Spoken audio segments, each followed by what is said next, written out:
Tahapan seleksi penerimaan calon pelajar IPDN tahun 2024 itu tahapannya yang pertama SKD, seleksi kompetensi dasar menggunakan komputer, kemudian ada tes kesehatan, kemudian juga ada tes psikologi, integritas dan kejujuran. Selanjutnya yang terakhir itu ada pantuhir. Assalamualaikum warahmatullahi wabarakatuh. Welcome to my YouTube channel Impian Bu Imah, yang impiannya ingin mewujudkan impian kamu. Jangan lupa like dan subscribe ya, agar kamu tidak ketinggalan informasi yang akan Ibu bagikan. Pada video kali ini, Ibu ingin berbagi informasi tentang SPCP IPDN 2024, yaitu seleksi penerimaan calon praja IPDN tahun 2004. Jadi IPDN ini merupakan sekolah kedinasan di bawah Kementerian Dalam Negeri ya. Nah, untuk tahun 2024 ya sudah ada nih jumlah formasi untuk IPDN itu sebanyak 721 formasi ya. Tentunya ini kesempatan yang baik ya buat putra-putri warga negara Indonesia untuk menjadi salah satu praja IPDN. Nah, nanti ketika lulus maka menjadi PNS ya, dan ditempatkan di seluruh Indonesia. Maksud dan tujuan pelaksanaan seleksi penerimaan calon praja IPDN yaitu untuk menjaring calon praja IPDN yang berkualitas dalam hal memiliki dasar pengetahuan dan keterampilan yang memadai, kesehatan diri yang prima, kemampuan psikologis diri yang mampu berkembang secara potensial, integritas dan kejujuran diri yang terpercaya, kemampuan berkomunikasi yang efektif, dan kesiapan untuk bekerja di seluruh wilayah Negara Kesatuan Republik Indonesia. Pelaksanaan SPCP IPDN tahun 2024 tidak dipungut biaya kecuali pada tahap seleksi kompetensi dasar ada biayanya nih 100.000 per orang. Tahapan seleksi penerimaan calon praja IPDN tahun 2024 itu tahapannya yang pertama SKD, seleksi kompetensi dasar menggunakan komputer, kemudian ada tes kesehatan, kemudian juga ada tes psikologi, integritas dan kejujuran. Selanjutnya yang terakhir itu ada pantuhir, berupa verifikasi dokumen, tes kesehatan tahap 2, dan tes kesamaptaan dan pemeriksaan penampilan.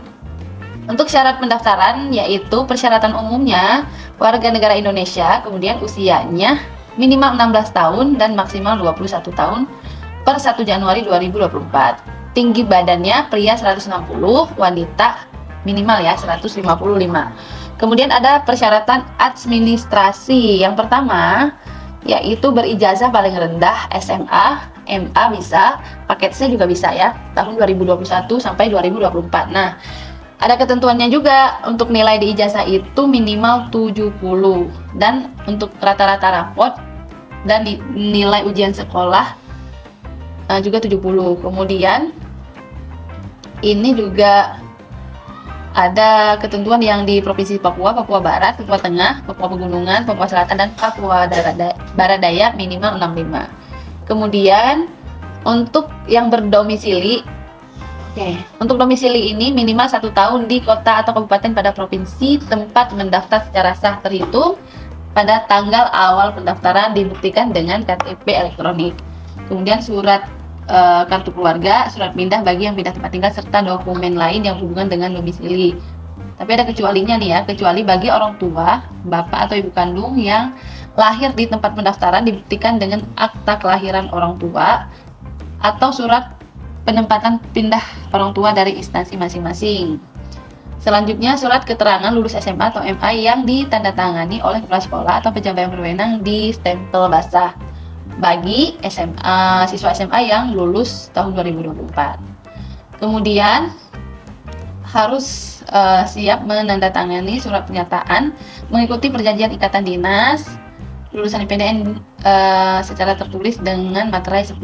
Kemudian untuk formasi orang asli Papua ini ada ketentuannya juga seperti ini ya. Harus ada bukti dari kepala distrik pada kabupaten atau kota. Kemudian harus memiliki email yang aktif. Kemudian untuk ukuran pas foto yaitu 4x6 dengan menghadap ke depan dan tidak memakai kacamata, serta mengenakan kemeja lengan panjang berwarna putih polos dengan latar belakang merah. Nah, ini ada persyaratan lain-lainnya juga ya. yaitu tidak sedang menjalani dan terancam hukuman pidana karena melakukan kejahatan, tidak bertindik atau bekas tindik di telinga atau anggota badan lainnya bagi pria kecuali karena ketentuan agama. Tidak bertato, tidak menggunakan kacamata atau lensa kontak. Kemudian belum pernah menikah atau kawin bagi pendaftar wanita belum pernah hamil atau melahirkan. Nah, ini ya. Kemudian belum pernah diberhentikan sebagai pelajar IPDN. Nah, misalnya nih, pendaftarnya lulus, itu harus ingat, tidak boleh mengundurkan diri, tidak boleh menikah selama mengikuti pendidikan, bersedia menjadi PNS, dan ditugaskan di seluruh Indonesia, bersedia ditempatkan di seluruh kampus IPDN pada saat proses pendidikan. Kemudian bersedia menaati segala peraturan yang berlaku di IPDN dan bersedia diberhentikan ketika melakukan pelanggaran disiplin pelajar.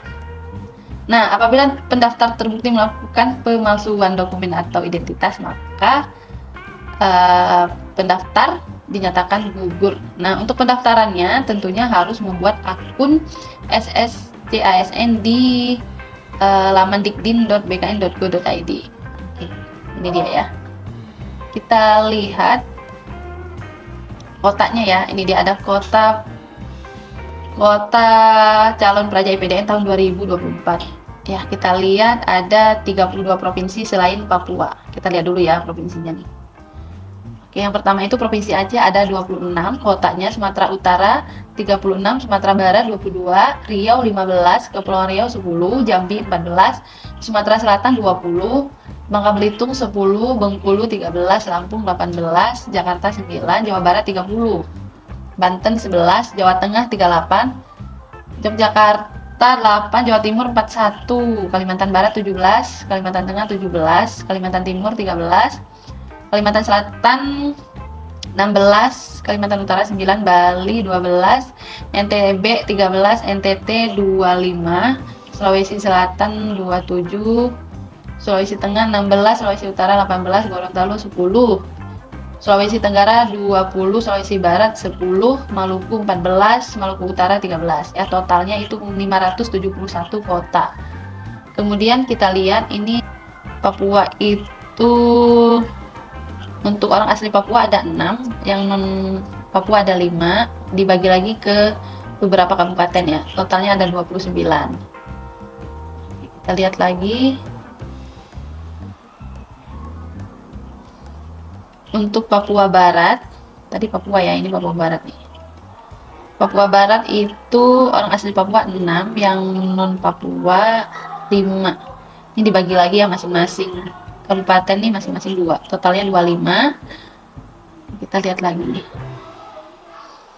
Untuk Papua Barat Daya, totalnya ini ada 23 ya. Nah, lagi Papua Tengah 27. Oke. Papua Pegunungan ada 27.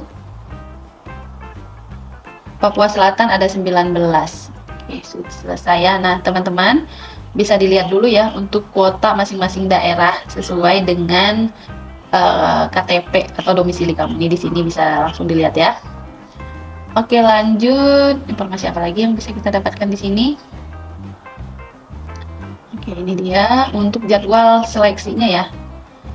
Itu mulai dari mendaftar secara online dari tanggal 15 Mei sampai 13 Juni. Selanjutnya untuk verifikasi dokumen itu sampai 17 Juni. Kemudian ada pengumuman verifikasi dokumen itu tanggal 19 Juni ya.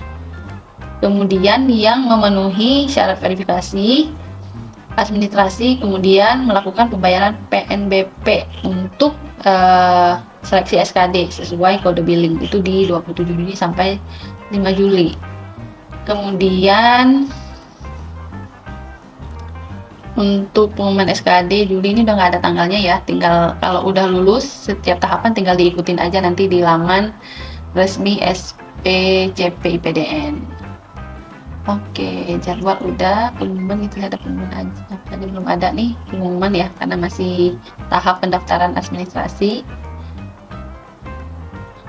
Nah, untuk alur pendaftarannya sama ya, ini untuk semua sekolah kedinasan PDN juga sama, yaitu membuat portal di Dikdin BKN, kemudian membuat akun, kemudian login ke akun, melakukan pendaftaran, cek resume, verifikasi, cek status kelulusan, kemudian pembayaran, cetak kartu ujian seleksi, sampai pengumuman hasil seleksi. Nah, teman-teman harus ingat ya, ketika setelah kamu membuat akun di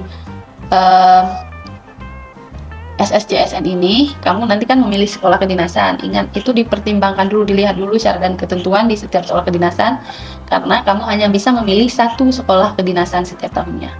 Seperti itu. Oke, jangan lupa ya, kalau kamu mau jadi bagian dari SPCP PDN, kamu harus kepoin laman resmi ini. Ini banyak informasi yang bisa kamu kepoin di sini ya. Ada persyaratan, alur, kota, jadwal, dan nanti semoga ketika pengumumannya rilis ada salah satu nama kamu yang tampil di sini. Oke, semoga informasi ini bermanfaat buat kamu.